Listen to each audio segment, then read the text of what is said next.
Bonsoir à tous. Oui, j'ai une tasse de l'Olympique de Marseille. C'est parce que je me bois un petit thé à la menthe. Thé au miel, pardon.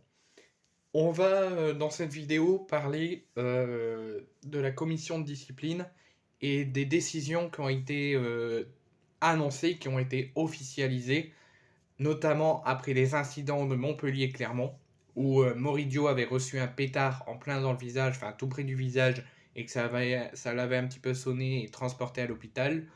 Et on va parler notamment également de la sanction de Leonardo Balerdi après son deuxième carton rouge reçu face à Nice lors du derby le week-end dernier.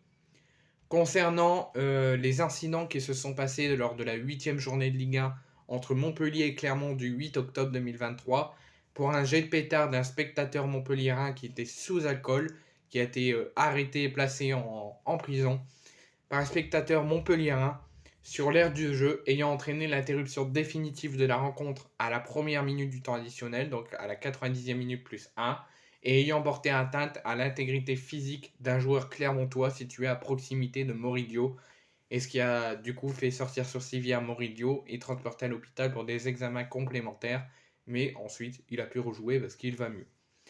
Donc on regarde, donc d'abord le dossier avait été mis en instruction, donc le dossier allait être étudié pendant quelques jours jusqu'à la commission discipline qui s'est réunie il y a 48 heures. Excusez-moi pour le retard de ne pas vous l'avoir dit tout de suite, parce que j'étais au travail, je ne pouvais pas. Donc je vais vous annoncer les incidents, mais avant tout cela, je vais donner mon avis sur cet incident. Je trouve ça inacceptable et dommageable de ce jet de projectiles, ce jet de pétard sur la pelouse et surtout ce jet de pétard envers un joueur clermontois qui a été atteint à la tête.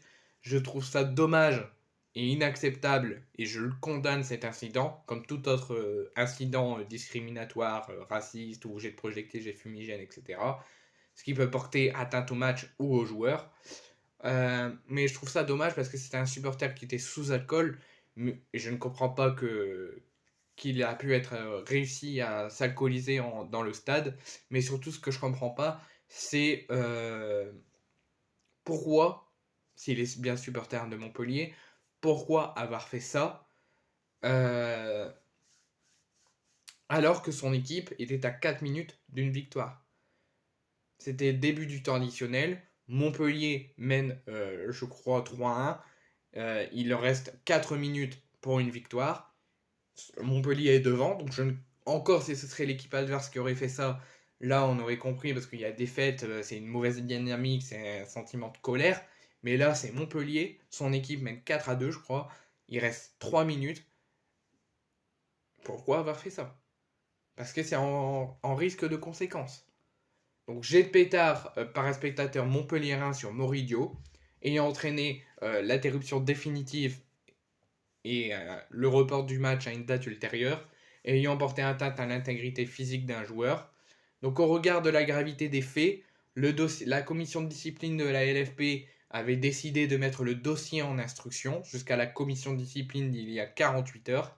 Et après lecture du rapport d'instruction, la commission de discipline prononce les décisions suivantes envers, donc déjà pour savoir qu'est-ce que ce match aura comme avenir. Est-ce que le match va être annulé et que les deux équipes n'auront pas de points? Est-ce que Montpellier va se faire retirer des points? Est-ce que le match va reprendre mais à huis clos? Je vous en parle de tout ça. Donc après lecture du rapport d'instruction, la commission de discipline prononce les décisions suivantes. Le match Montpellier-Clermont, donc du 8 octobre 2023, qui a été arrêté définitivement suite à ce jet de pétard, sera rejoué, a été donné à rejouer au stade de la Mosson à une date ultérieure qui sera déterminée dans quelques semaines par la LFP et sera rejoué à huis clos sans le moindre supporter. Même les supporters adverses seront interdits de venir au stade. Donc le match Montpellier-Clermont a été donné à rejouer à huis clos à une date ultérieure au stade de la Mosson.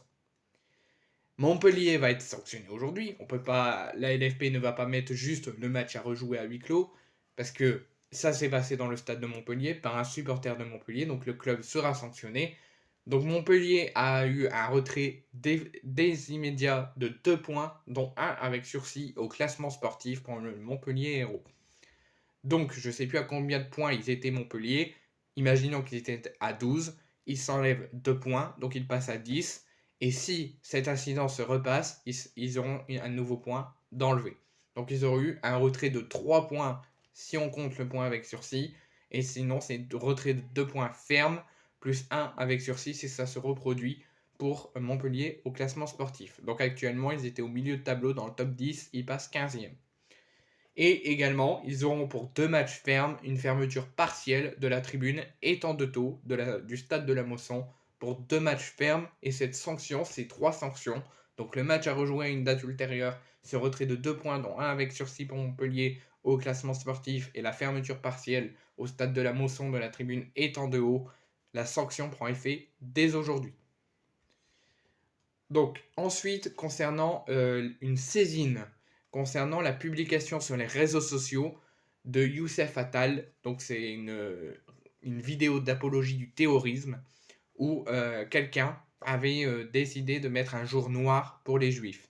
Donc c'est quelque chose qui incite à du terrorisme. Youssef Attal a d'abord été sanctionné par le club.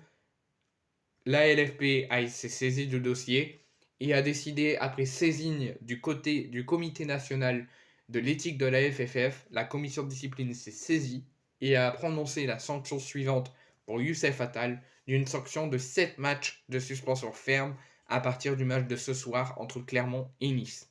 Donc fin d'année 2023 pour lui.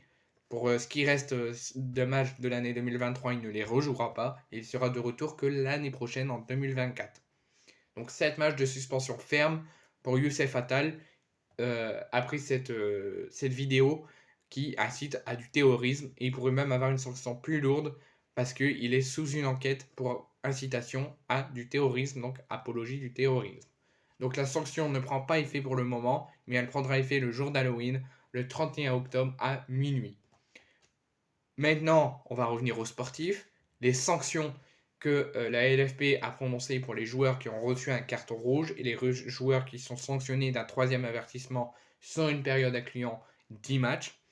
Donc un match de suspension ferme pour Leonardo Balerdi après son 2e carton rouge face à Nice. Donc il a fait son retour face à l'AEK Athènes hier, mais il sera suspendu et il sera absent pour le match du choc des Olympiques dimanche face à Lyon. Mais il sera de retour pour la journée suivante.